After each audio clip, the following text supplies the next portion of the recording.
Olá, bem-vindos a mais um episódio do Pobreza em Diálogo, um podcast da EAPN Portugal. Hoje trazemos um tema profundamente sensível e crítico, que é o da exclusão social e o da pobreza associada a pessoas em condição de sem-abrigo.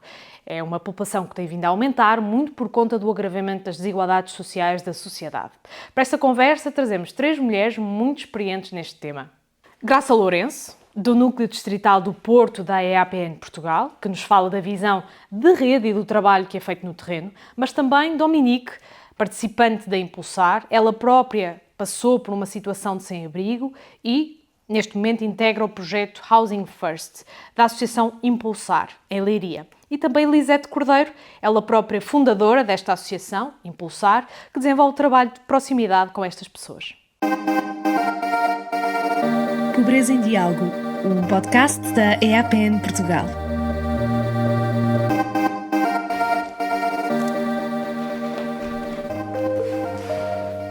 Bem-vindas às 3 para esta conversa. Dominique, se calhar vou começar por si. Sim. Para lhe perguntar o que é que se precipitou na sua vida para esta condição de sem-abrigo que enfrentou e os obstáculos que também enfrentou nessa altura, nesse período da sua vida de 4 anos, salvo erro. Portanto, eu fui para a Madeira viver com o meu pai e as coisas correram um bocadinho mal. Entretanto, eu fiquei sem abrigo na Madeira. Foi uma situação muito complicada para mim, porque estava sem teto, não ter onde ir tomar banho, tinha que ir às associações. Foi uma situação realmente muito complicada. Até depois eu ir para a Leiria e conhecer a Impulsar, e foi a Impulsar que me ajudou. No fundo, a encontrar aqui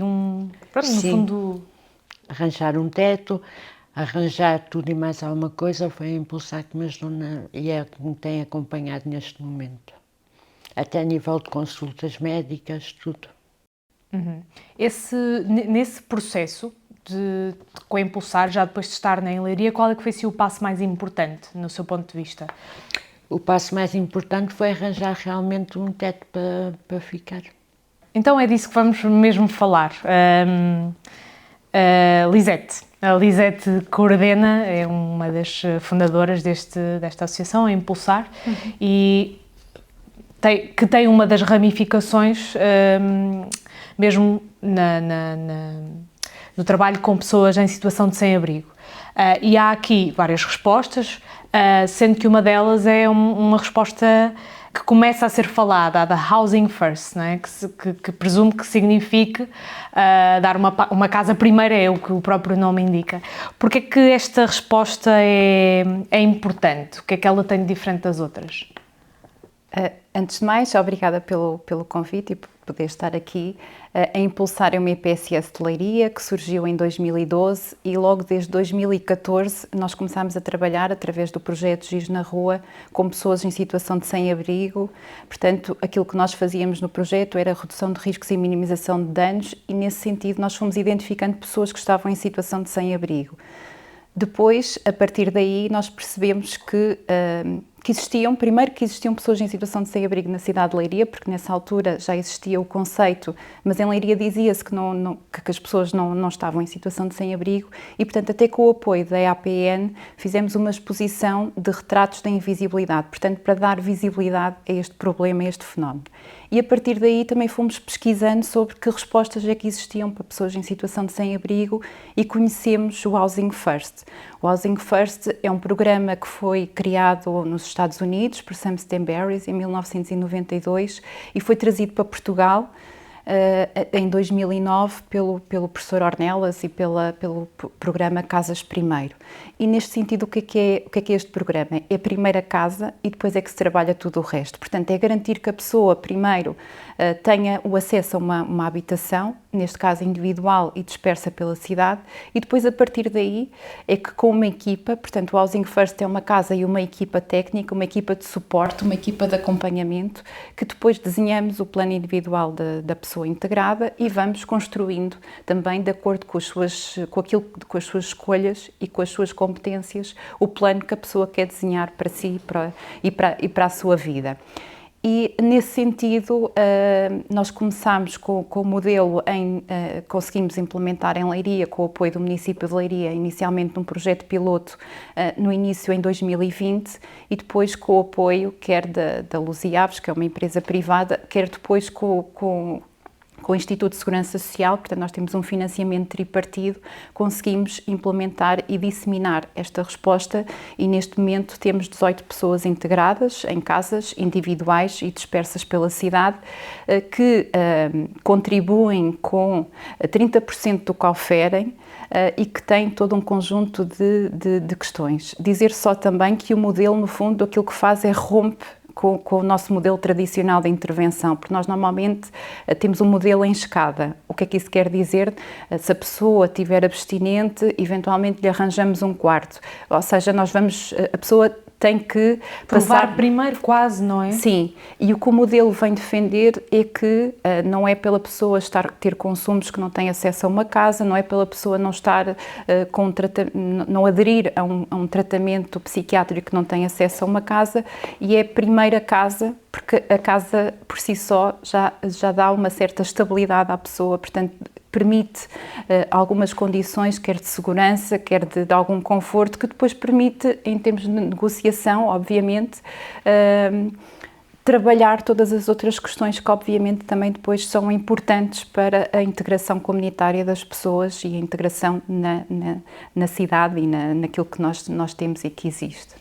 As pessoas não têm um limite de tempo para permanecerem nessas casas? Esse é um outro princípio do modelo, e que nós tentamos respeitar, é que é uma resposta permanente, ou pelo menos durante o tempo que a pessoa necessitar. Isso não quer dizer que, se a pessoa se quiser autonomizar, que não se possa autonomizar. Nós já temos também já tivemos uma situação em que a pessoa entendeu que se queria autonomizar porque a sua condição até económica estava melhor, e portanto deu esse passo, e também ficamos muito felizes que isso aconteça.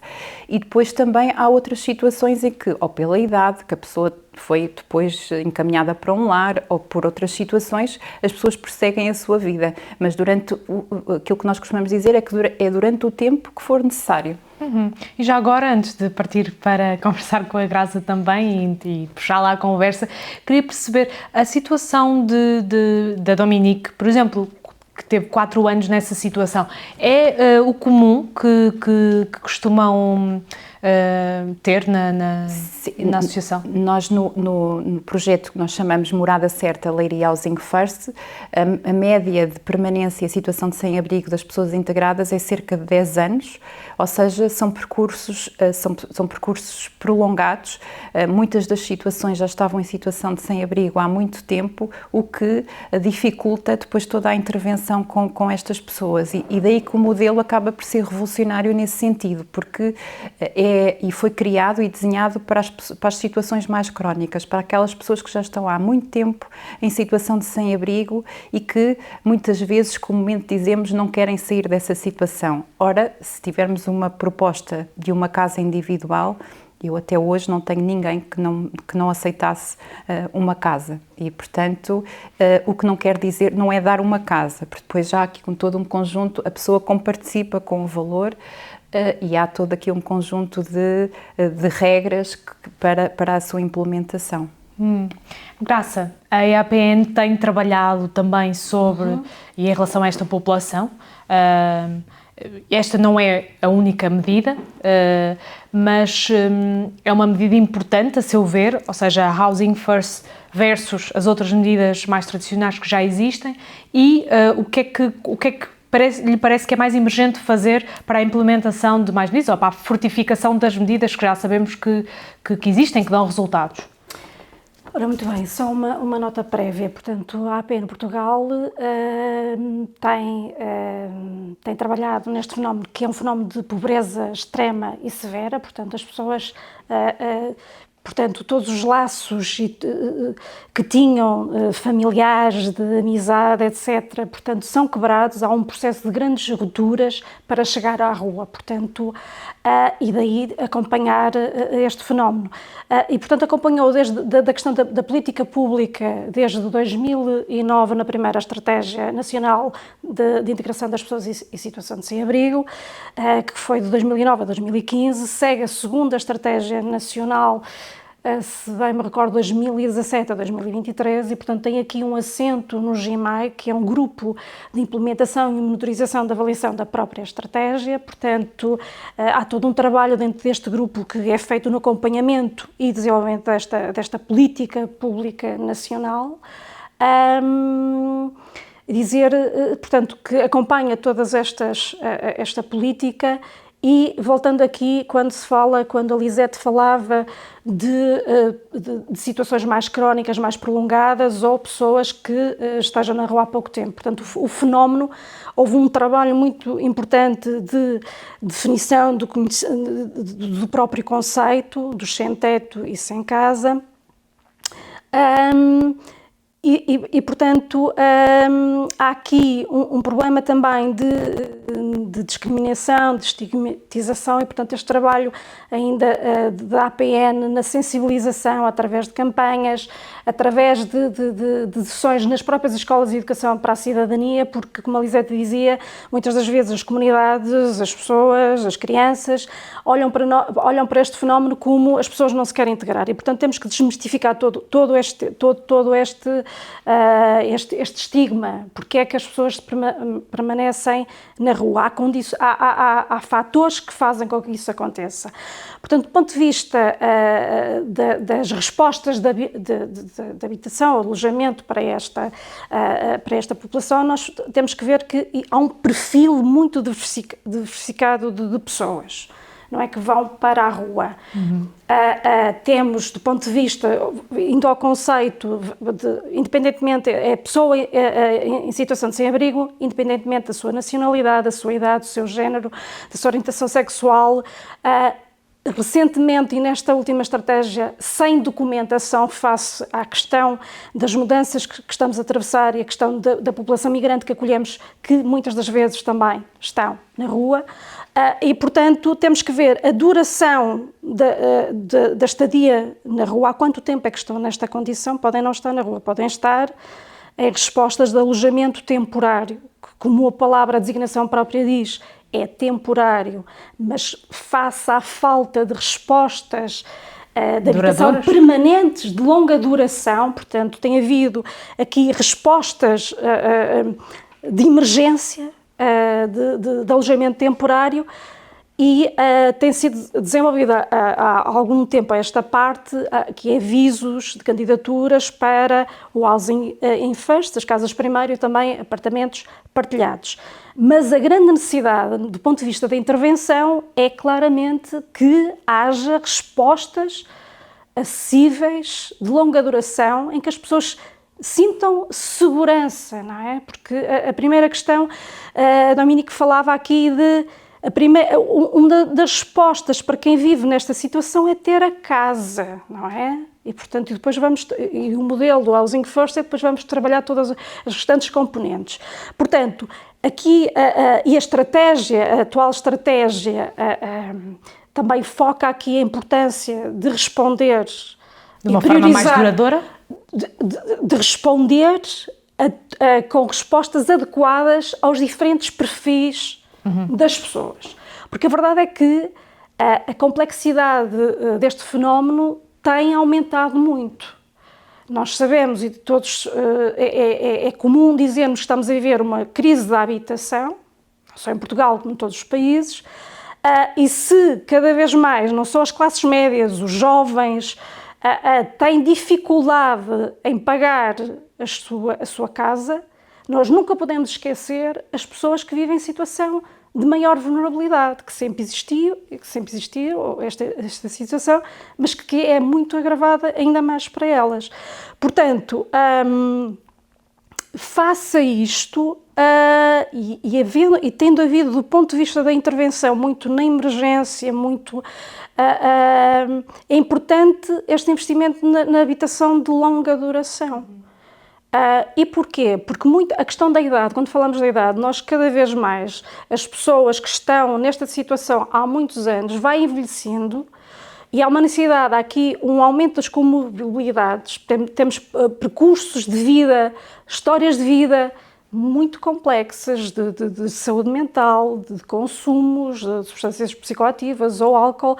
Temos aqui um cruzamento bastante complexo e, portanto, é necessário adequar a estes novos perfis. E há outra questão que eu gostava daqui e de nós estarmos a par de todas estas dinâmicas sociais. Nós sabemos que com o aumento, claramente os salários, os rendimentos não acompanham de todo... a acompanhar o preço das casas. De todo, portanto. Há aqui uma questão, e aqui duas ideias.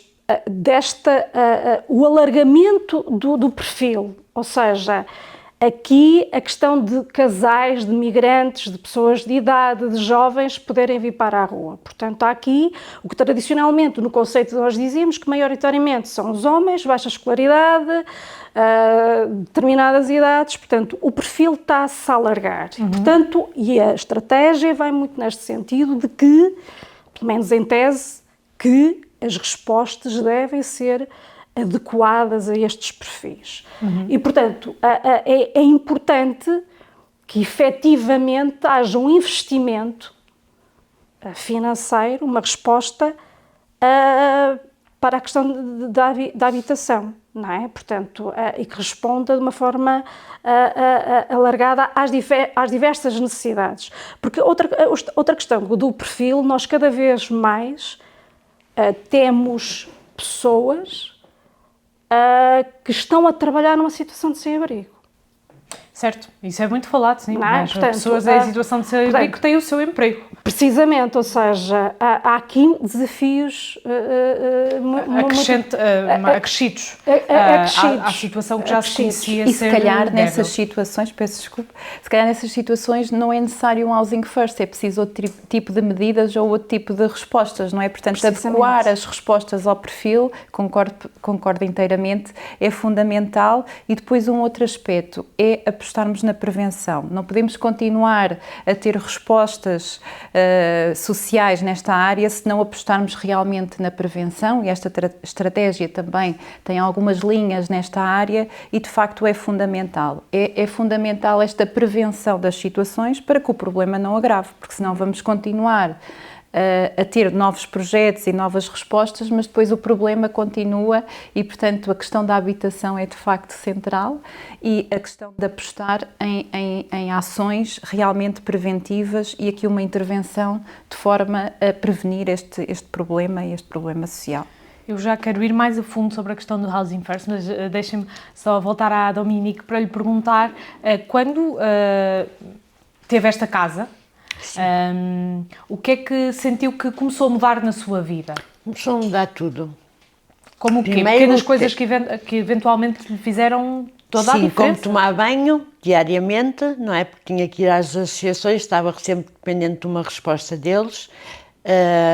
Foi totalmente diferente, e ter um teto, dormir todas as noites numa cama, portanto, tomar banho, ir às consultas médicas assíduas, porque o pessoal tem uma equipa na Impulsar, uma equipa técnica que me acompanha às consultas médicas.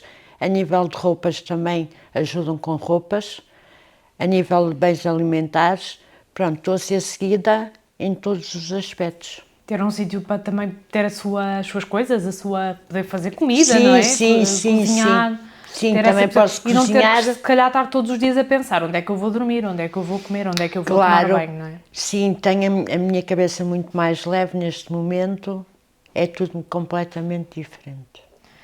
Pensou que antes desta resposta lhe ser apresentada, pensou que pudesse, sei lá, perdeu a esperança? Era mais nesse sentido a minha pergunta. Quer dizer, perder a esperança, eu nunca perdi a esperança, mas Vivia, quer dizer, o dia a dia, porque eram dias complicados, não saber onde é que ia dormir, não dormir sempre no mesmo sítio, não ter um sítio para pôr a roupa, tinha que andar com os sacos na mão, eram dias muito complicados para mim. E agora consegue ter mais... Agora consigo ter uma vida muito mais estável, consigo viver de outra forma. Se calhar até olha para a cidade onde vive de forma diferente. Sim, viver de uma forma mais saudável. Lisete, esta resposta, o Housing First, eu sei que está a estudá-la também ao nível do doutoramento e isso é interessante, mas eu tenho de lhe fazer esta pergunta, porquê é que ela resulta? Ou seja, o que é que ela tem de facto de diferente? Porquê é que dar uma casa primeiro, sem exigir, à partida, nada em troca, ou seja, no imediato, porquê é que ela é importante para resolver? Resulta fundamentalmente por aquilo que eu já disse, para as situações mais crónicas, porque pessoas, se calhar até como a Dominique, na altura, dificilmente conseguiam ir para um centro de alojamento temporário, ou seja, dificilmente aderiam a um tipo de resposta mais de emergência e mais temporário e, portanto, o Housing First realmente veio revolucionar aqui a forma de intervenção e resulta nestas situações mais crónicas. Depois também há várias evidências e tem havido vários estudos em termos internacionais. Em Portugal ainda está pouco estudado, já existem alguns estudos, mas ainda carece de maiores estudos. Mas, de facto, as evidências também dizem que, por exemplo, 90% das pessoas não regressam à sua situação de sem-abrigo. E isso tem um grande impacto, porque estas pessoas, as pessoas mais crónicas, em Portugal não existe esta evidência, mas nos Estados Unidos, por exemplo, representavam cerca de 11%, mas representavam cerca de 50% das entradas e saídas nos centros, nos albergues e nos centros de alojamento. Ou seja, são um grupo que fica muito caro se nós tivermos em conta os internamentos no hospital, as intervenções da polícia, as idas e voltas de entrar num centro de alojamento temporário, e acaba por ficar mais económico esta resposta da forma como está construída e da possibilidade de ter uma casa primeiro e depois sim trabalharmos todas as outras questões. Se tem um problema de saúde mental, podemos trabalhar essa questão. Se é um problema de consumos aditivos, trabalharmos essa questão. Portanto, em termos económicos... Para além de sociais, está-me a dizer que também tem benefício económico para os países. Sim, e esse estudo ainda não está feito em Portugal, mas claramente também seria interessante perceber que até em termos económicos acaba por ser uma resposta mais económica. Aparentemente parece-nos mais caro alugar uma casa no mercado de arrendamento privado, mas até comparativamente a um CAES por pessoa, o valor não há de ser muito diferente, pois isto varia consoante os municípios, mas de facto não fica necessariamente mais caro a integração em casas individuais. E esta resposta tem sido acolhida, ou seja, tem havido bastante aposta no Housing First em Portugal, ou ainda não é uma realidade? Em termos nacionais, são cerca de 500 pessoas que estão neste momento integradas no Housing First, essencialmente em Lisboa. A maioria das pessoas estão a ser integradas são de associações, são 4 associações que em Lisboa já implementam este programa, e depois é um pouco disperso mais na zona litoral, Leiria, Santarém, Cascais, portanto várias cidades. Penso que em breve o Porto também terá um programa Housing First, mas de facto cidades como o Porto, por exemplo, que é a segunda cidade com mais número de pessoas em situação de sem-abrigo, faz todo o sentido que haja também esta aposta, principalmente para as situações mais crónicas ou que estão há mais tempo em situação de sem-abrigo, este tipo de respostas. Graça, esta resposta, o Housing First, ela tem tido acolhimento por parte também das autarquias, ou o que é que falta para que possa, uma vez que resulta, e há evidências disso, para que possa ser mais aplicada? Há bocado falava de uma questão importante que é os problemas da habitação, que atingem toda a sociedade e também podem atrapalhar estas respostas que têm diretamente a ver com casas. Sem dúvida. Portanto, dizer que o Núcleo do Porto o Núcleo Distrital do Porto APN Portugal tem assento no NPISA do Porto e, portanto, inclusivamente, este assunto já foi debatido nas reuniões e houve, efetivamente, candidaturas a este programa que depois, por motivos que não tem grande interesse desenvolver, a verdade é que não foi conseguida. Portanto, está aqui como projeto piloto a candidatura dos albergues noturnos do Porto. Para um início, não é? Para uma primeira experiência. E como a Elisete diz, efetivamente, as áreas metropolitanas, quer de Lisboa, quer do Porto, é que têm, do ponto de vista, o maior número de pessoas nesta condição, obviamente. Mas não há essa evidência para toda a gente de que esta resposta é uma boa resposta na qual se apostar? Ou até há evidência, mas depois há muitos obstáculos no terreno? Ou seja, os obstáculos que existem para todas as entidades promotoras em conseguir encontrar apartamentos a preços acessíveis, porque neste momento é uma dificuldade e com esta particularidade de conseguir casas dispersas na cidade. Portanto, essa é uma dificuldade, como também é difícil nos apartamentos partilhados. Portanto, a questão é que os apartamentos partilhados são partilhados para várias pessoas e o Housing First são alojamentos, casas mais individualizadas. Portanto, desde logo, essa dificuldade será também muito parecida. Agora, obviamente que há aqui uma questão que tem que ver com o financiamento destas respostas. Do ponto de vista do financiamento público, existe uma diferença muito grande, há um financiamento superior para os apartamentos partilhados do que para o Housing First. Portanto, ou seja, por pessoa, que me diz é o financiamento por pessoa. Eu creio que ainda antes de entrarmos, estávamos aqui precisamente a falar e a Elisete tinha dito aqui os valores que eu posso estar aqui... Entretanto, houve um ligeiro aumento, mas ronda os 460 para os apartamentos partilhados e neste momento 200 para o Housing First. Exatamente, ou seja, menos notado. Portanto, é uma diferença muito significativa. O que é que acontece? Portanto, há aqui, quer queiramos, quer não, há uma opção política pelos modelos, na verdade, não é? Porque como é que isto funciona? Há os avisos das candidaturas e, portanto, as entidades, seja as entidades de economia social, os municípios, candidatam-se no sentido de ter este financiamento e depois tem que cobrir o restante valor por pessoa. Portanto, nós sabemos que, do ponto de vista da sustentabilidade das entidades, terão que optar por aquela também que não trará ónus financeiros. Portanto, há aqui uma opção política, quer queiramos, quer não. De financiar mais uns em detrimento do ponto de vista do Estado Central, não é? Portanto, depois, obviamente, que, como em tudo, há opções políticas locais, não é? Portanto, como dizia a Elisete, o município de Lisboa fez uma grande aposta nesta resposta. É evidente que o número é maior, mas, portanto, do ponto de vista da política da habitação pública do município, por exemplo, em comparação com o município do Porto, nós sabemos que há uma opção que é dos 13% na habitação social, mas não é propriamente para este público. Sim, portanto, para esta comunidade. Para esta comunidade. E se nós estamos só aqui, e não me alongar muito, eu só gostaria daqui de referir do ponto de vista da política pública da habitação, houve, portanto, a questão do primeiro direito, certo.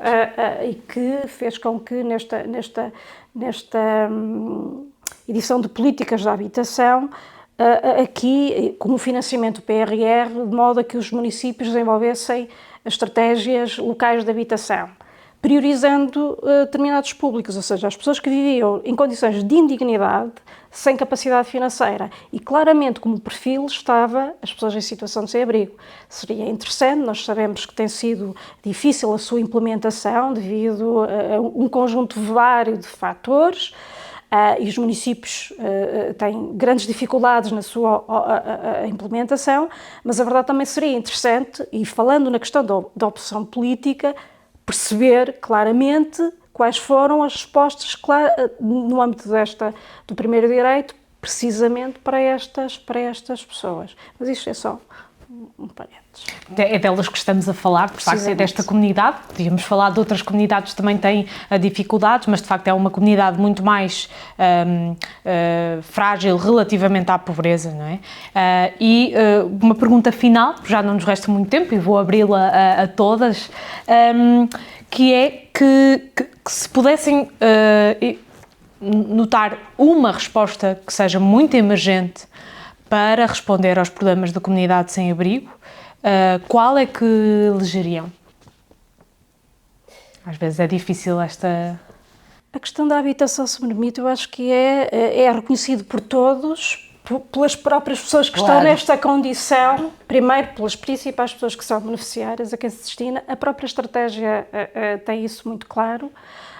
E, portanto, é necessário, efetivamente, porque a estratégia é muito ambiciosa, mas é necessário também ser dotada de recursos materiais, financeiros, reais. Ou seja, para não se estar só no papel. Precisamente, ou seja, para que de facto também tem que ser uma opção política, não é? E, portanto, nós temos que ser coerentes com um enquadramento estratégico belíssimo, ele tem que ser efetivamente incorporado e integrado nos planos, nos NPISAs, que são os núcleos de implementação das próprias medidas, não é? Para que de facto cheguem às pessoas.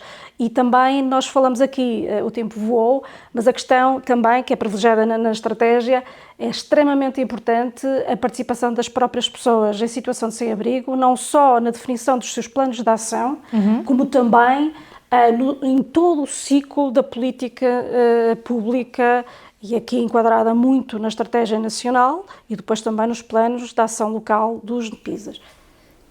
E só para complementar, de facto a habitação é central, mas a propósito da participação das pessoas, essa participação é fundamental para que ocorra a integração na comunidade. Portanto, se as pessoas participarem no desenho do seu projeto de vida, mais facilmente se sentem parte da comunidade. E nós temos tido algumas, mais do que às vezes terem a possibilidade de trabalhar, nem todas as pessoas podem trabalhar porque estão já reformadas, não é o caso da Dominique, mas, por exemplo, pessoas que estão reformadas que, por exemplo, nos dizem que querem fazer um desporto ou querem fazer parte de alguma organização, que também já fazem algumas parte do Conselho Local de Cidadãos, e isso faz com que as pessoas também sintam parte da comunidade. Então, que estão a ser ouvidas. Sim, e uma das coisas centrais que nós também temos apostado é, mais do que criar atividades específicas para este grupo, importa que eles participem naquilo que já existe para a comunidade em geral. Atividades. E isso faz toda a diferença. Obrigada às três. Não temos mais tempo. Obrigada. Termina assim mais um episódio do Pobreza em Diálogo, desta vez sobre a população sem abrigo. Voltaremos num próximo episódio, mas não antes sem vos lembrar que é uma produção da EAPN Portugal, este podcast, Pobreza em Diálogo, em parceria com a Filtro Produtora, aliás, e com a identidade visual da artista Helena Beatriz. Eu sou a Joana Ascensão e vemo-nos num próximo episódio.